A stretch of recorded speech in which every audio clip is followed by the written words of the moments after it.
Vamos a estudios. Tenemos ya a Mauro Andino con nosotros. Mauro Andino aquí con nosotros para analizar un poco de la Asamblea Nacional. Mauro, gracias por aceptar la invitación. Muchas gracias, Doménica. Un saludo cordial para ti, para Anderson y para toda la audiencia. A ver, lo primero, tus primeras impresiones sobre los 100 primeros días de la Asamblea Nacional, lo bueno, lo malo y lo feo. Creo que la Asamblea Nacional ha tenido una agenda legislativa en la que se ha priorizado pisar el acelerador a fondo por encima de la deliberación democrática, profunda, mesurada, que implica aprobar los proyectos de ley. Varias de estas leyes que ya están promulgadas han sido demandadas como inconstitucionales y creo que la estrategia legislativa de ADN, pero también del Ejecutivo, ha sido sobrecargarle de trabajo a la Asamblea a través de proyectos de ley económico urgentes, cuyos plazos de tratamiento son mucho más reducidos y, en este sentido, evitar precisamente que exista una reflexión o un análisis profundo, sino por el contrario, que se aprueben a trancas y barrancas, que se aprueben la forma que quería el Ejecutivo y de esta manera evitar los menores cambios posibles que se puedan incorporar a esos proyectos de ley. Eso a su vez ha conducido a lo que ahora estamos viviendo, una serie de demandas en la Corte Constitucional, la suspensión provisional de la vigencia de varias de esas normas y este conflicto frente a la Corte Constitucional, este acoso político en contra de los jueces y juezas de la más alta magistratura por parte del Ejecutivo. Ahora, tú dices que ADN solamente se ha encargado de despachar las leyes que ha mandado el presidente y no ha deliberado y no ha revisado absolutamente nada. También veamos del otro lado, la bancada de la Revolución Ciudadana no ha logrado posicionarse como una verdadera oposición en la Asamblea Nacional. ¿Cuáles son los errores que cometen, pero sobre todo, cómo les ves tú ahí operando dentro del legislativo? Mira, Doménica, en el caso de ADN, hay que señalar que por un lado se aprobó la Ley de Solidaridad y 8 días después, con otro proyecto de ley económico urgente, estaban reformando la propia Ley de Solidaridad que habían aprobado unos días antes. Es decir, los errores están a la vista de toda la opinión pública. Sin duda, creo que también ha faltado, al menos durante las primeras semanas, durante el primer mes, 2 meses, por parte de la oposición, una agenda mucho más consistente precisamente para aparecer como lo que son, como una oposición, pero agreguémosle esta palabra, democrática, propositiva, es decir, que sea capaz de plantear alternativas sobre la mesa para hacer pedagogía jurídica, pedagogía política y decirle a la gente, nos oponemos a esto por estas razones, pero a cambio planteamos esto. Ahora, también hay que ser muy claros y sensatos en entender que cuando tú no tienes la mayoría en el Parlamento, por más que tengas buenas intenciones o quieras presentar proyectos de ley que beneficien a la gente, en un Parlamento funciona lo que funciona en una democracia y prima la regla de la mayoría. Si no hay los votos, sin duda, por más esfuerzos, por más intentos loables que tú hagas, por más maravilloso que sea el proyecto de ley que tú quieras plantear, simplemente no pasa. Durante las últimas semanas lo que sí he visto de importante es que han sido capaces de colocar en el escenario público la crisis del sistema de salud pública. Y eso sí me parece que también tiene un mérito por parte de la oposición para tratar de desnudar este colapso que en cambio el gobierno ha tratado de ocultar. ¿Tú sí crees que sean oposición? Claro, yo creo que son oposición y no tengo la menor duda de aquello. Ahora, hace un rato tú decías, mira cómo están haciendo el proceso, aprobaron la ley de solidaridad, 7 días después tuvieron que reformarla. Hay también el análisis, ¿no? La Asamblea Nacional no es que tenga grandes figuras que se conozcan del proceso legislativo, tanto en la Revolución Ciudadana como en ADN, o sea, como que también estás pidiendo un poquito demasiado, ¿no? Porque pocos son los que conocen cómo funcionan las cosas al interior del legislativo. ¿De quién es la culpa eso, querida Doménica?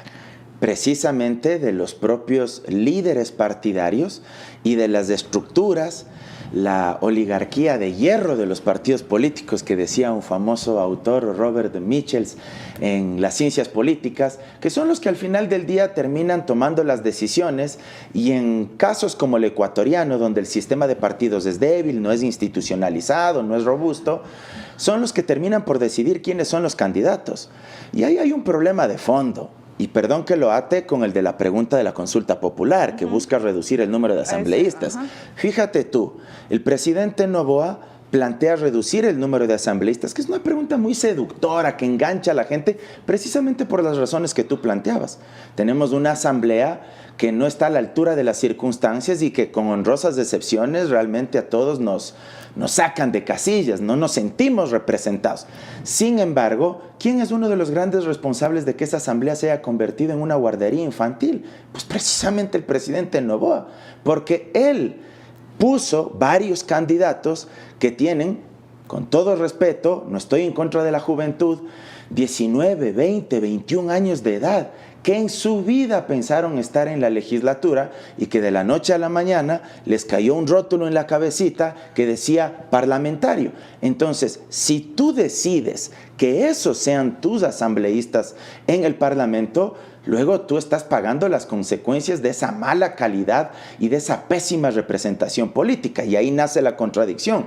Tú eres corresponsable del Parlamento que tenemos y ahora tú mismo quieres darnos la solución diciéndonos que hay que reducir el número luego de que tú pusiste a esa gente en una asamblea donde no estaban preparados para legislar y fiscalizar. Hay cuadros cuestionables en la Revolución Ciudadana. Por supuesto, o sea, también. Como que todo tampoco es culpa del presidente, también, ¿no? En la RC, también en Pachacutic. Por ahí incluso hay un asambleísta de Pachacuti que también está acusado con una denuncia de violación. Pero fíjate tú también ahí un poco ese contraste, ¿no? Y esa selectividad. En unos casos que está bien que salga a la luz, está bien que, por ejemplo, Santiago Díaz sea procesado por la justicia y que le caiga todo el peso de la ley. Sin embargo, ahí tú ves un poco cómo la política se antepone a los principios éticos. En unos casos sí, en otros casos no. Y claro, como te decía hace un instante, la Revolución Ciudadana tampoco es que tenga el 100% de cuadros brillantes ni nada que se le parezca. No hay procesos de democracia interna verdaderos, no solo en la Revolución Ciudadana, sino en todos los partidos. Yo soy de los que plantea que en el Código de la Democracia solo debería quedar en pie un mecanismo de selección de candidatos. Procesos de primaria abiertos, donde no solo los afiliados o adherentes de ese partido puedan votar con papeleta en mano por sus precandidatos, sino cualquier ciudadano, sin que esa elección de precandidatos sea una votación obligatoria. Alguien nos está viendo y dice, por ejemplo, a ver, vemos estos cuadros que hay tanto del un lado como del otro. Entonces yo estoy de acuerdo en que si es que estamos gastando en sueldos de 150, ahora solamente gastemos en sueldos de 72. La función legislativa de las 5 funciones del Estado es la que menos recursos económicos eroga. Si mi memoria no me falla, creo que del presupuesto general del Estado se destina el 0,18% del presupuesto general del Estado. Incluso la función de transparencia y control social, constituida por el cuestionado Consejo de Participación Ciudadana, Contraloría y otros organismos más, tiene un presupuesto mayor. Y ni hablar de la función ejecutiva, ni hablar de la función electoral, ni hablar de la función judicial. Consecuentemente, suena muy bien eso de decir vamos a reducir el Parlamento porque se gasta dinero. Claro, yo no digo que eso sea pelo de cochino y que no sirva para nada. Por supuesto que se gasta. Pero la falacia o esta falacia del hombre de paja implica desviar la atención y decir ellos son los culpables cuando hay otros focos de mayor atención donde efectivamente sí se gastan recursos y que habría ahí que analizar entonces dónde hay que optimizar el gasto. Anderson. Ahora, querido, siempre es un gusto tenerte en Café La Posta. Gracias por aceptar la invitación. Oye, hace unos minutos estuvo allí Antonio Ricaurte y más o menos decía el correísmo se va a liquidar con esta postura de radicalizarse, por ejemplo, en la defensa de Nicolás Maduro. Y claro, yo lo veo siempre con sospecha a Antonio porque sospecho que no le tiene mucho cariño a la RC. Pero tú que eres un tipo de izquierda, y un tipo de izquierda además crítico de muchas posturas de la RC y has tenido críticas en público, ¿te sientes representado hoy por la oposición al gobierno de Noboa, entendiendo la oposición como la RC? Qué gusto, Anderson, gracias nuevamente por la invitación. Mi posición ha sido pública, transparente no me cansaré de decir, creo que apoyar al gobierno dictatorial de Nicolás Maduro le hace daño a la izquierda ecuatoriana en general, no solo a la Revolución Ciudadana. Eso me parece un error, porque además la evidencia que demuestra que ese gobierno no es legítimo está sobre la mesa. Unas elecciones no solo dudosas, sino fraudulentas. No viene al caso este rato enumerar la serie de hechos o de acontecimientos que demuestran aquello, sino además las constantes y sistemáticas violaciones a los derechos humanos del pueblo venezolano y esa diáspora lacerante, dolorosa del pueblo venezolano que la vemos a diario aquí en el país. Por supuesto, también con profunda honestidad intelectual hay que decir lo siguiente: Venezuela también paga las consecuencias de un estrangulamiento económico brutal, bestial, por parte de Estados Unidos, por parte también de varios países de la Unión Europea, que ha profundizado y ha radicalizado aún más esta crisis del régimen venezolano y, por supuesto, ha ahondado incluso para que tomen estas posiciones mucho más dictatoriales, que son repudiables, reitero. Yo creo que habemos mucha gente de izquierda, desde el progresismo, que no coincidimos con este tipo de posturas y no creemos en lo absoluto que se deba respaldar a un gobierno como el de Nicolás Maduro. Yo creo que más que pensar en Maduro, hay que pensar... esa diferencia? ¿Perdón? ¿Qué tan importante es esa diferencia? Dicen, habemos muchos en la izquierda que no creemos y no coincidimos con ese respaldo a Maduro. Pero ¿pesa más esa diferencia o pesa más, por ejemplo, la coyuntura de estar del mismo lado en la oposición al proyecto de Noboa? Yo creo que la diferencia específica en el caso de Venezuela y de Maduro no debe ser tampoco un muro de contención que separe a la izquierda. Yo creo que en ese sentido no coincido con la posición de algunos actores de la RC, lo respeto, creo que ellos tendrán sus razones. Más allá de aquello, creo que hay otras causas políticas con dirigentes del movimiento indígena que sí se han mantenido fieles a sus principios desde la izquierda, desde el progresismo. Creo que hay actores políticos, por ejemplo, en el movimiento Reto. El mismo alcalde de Guayaquil, Aquiles Álvarez, ha demostrado su distancia respecto del tema venezolano, y creo que esto es importante decirlo porque significa que no necesariamente para ser de izquierda o ser progresista o ser humanista y creer en las causas sociales, en el valor de lo público, en el valor de los derechos, salud, educación, seguridad social, trabajo y salario digno, todos debamos pensar igualito desde la izquierda. Que algunos quieran defender a Maduro, bueno, allá ellos. El resto podemos coincidir en determinadas causas y eso no nos vuelve enemigos, pero hay que dejar claro que no todos creemos en todo absolutamente y que también hay matices. Antonio, y disculpa volverlo a citar, pero es que acaba de dejarnos este tema boteando aquí. Antonio tiene la tesis de que esa defensa de Maduro, así como otras radicalidades que tienen en el discurso en la RC, puede llevar a la RC a dejar de ser la representación de la izquierda. ¿Tú coincides? ¿Le ves un tono demasiado fatalista, hiperbólico? Yo creo que es una posición bastante fatalista la de mi buen amigo Antonio Ricaurte, con quien tuve la oportunidad de saludar cuando terminó su entrevista. ¿Por qué? Porque esto de Venezuela tampoco es nuevo. No es que este apoyo directo a Venezuela aparece en estos últimos 8 días o estos últimos días. Esto de Venezuela se viene hablando desde las elecciones del 2017, cuando ganó Moreno, luego en las elecciones del 2021 con Arauz y así sucesivamente.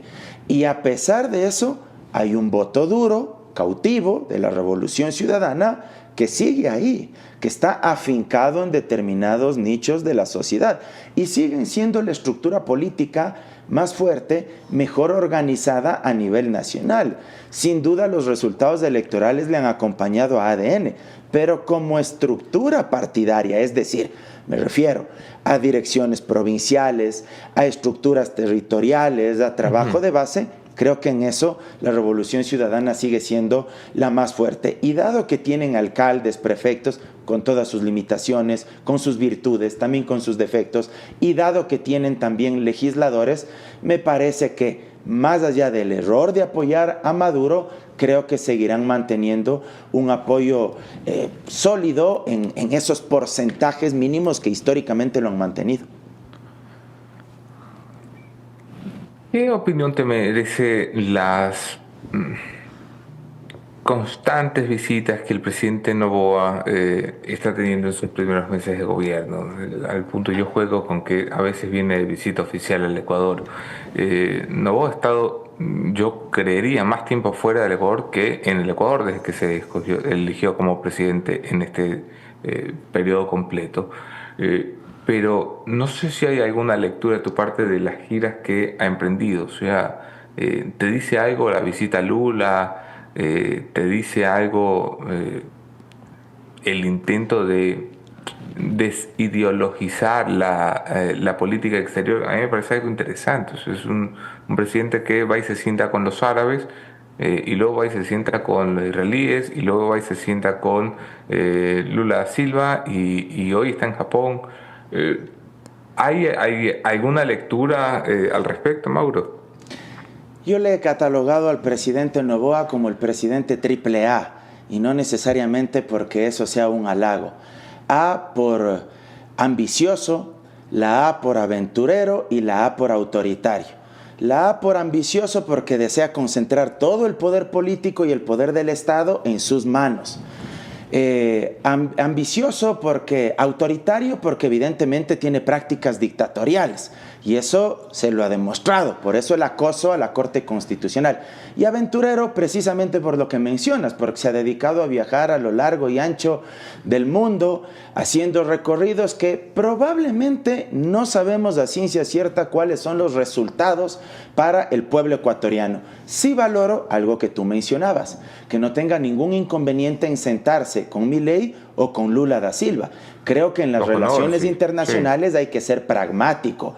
Yo creo que ahí hay que intentar, además, como somos un país pequeño, que no tiene, digamos, una gran incidencia en la geopolítica a nivel internacional, hay que ser lo más inteligente y tratar de tener buenas relaciones políticas, si es que es posible, con la Rusia de Putin, con Estados Unidos de Trump, con la China de Xi Jinping, porque además el mundo es multipolar. Es decir, hay que ser muy astuto en el buen sentido de la palabra, y eso creo que es valorable. Lo que no se conoce aún es cuáles son esos beneficios para el país, y hay algo que me hace mucho ruido en la cabeza.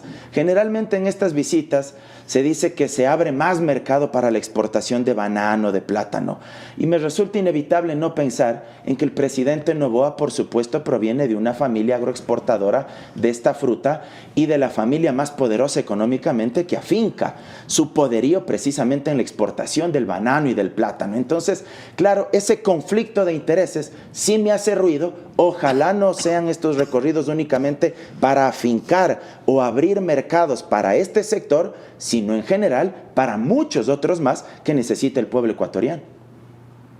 Mauro Andino, muchísimas gracias. Siempre es un gusto verdadero conversar contigo. Gracias a ti, querido Anderson. A ver, una visión en el polo opuesto de nuestro querido Antonio Ricaurte, y muy enriquecedora, por cierto, la de Mauro Andino desde la visión crítica al gobierno nacional. Y saben que a mí me agrada mucho la gente que es capaz de disentir en público. Mauro ha sido siempre crítico de ese respaldo kamikaze que la RC ha tenido por la dictadura de Nicolás Maduro, y no es la única voz, pero es a mi juicio una de las más coherentes, por eso me agrada conversar con él.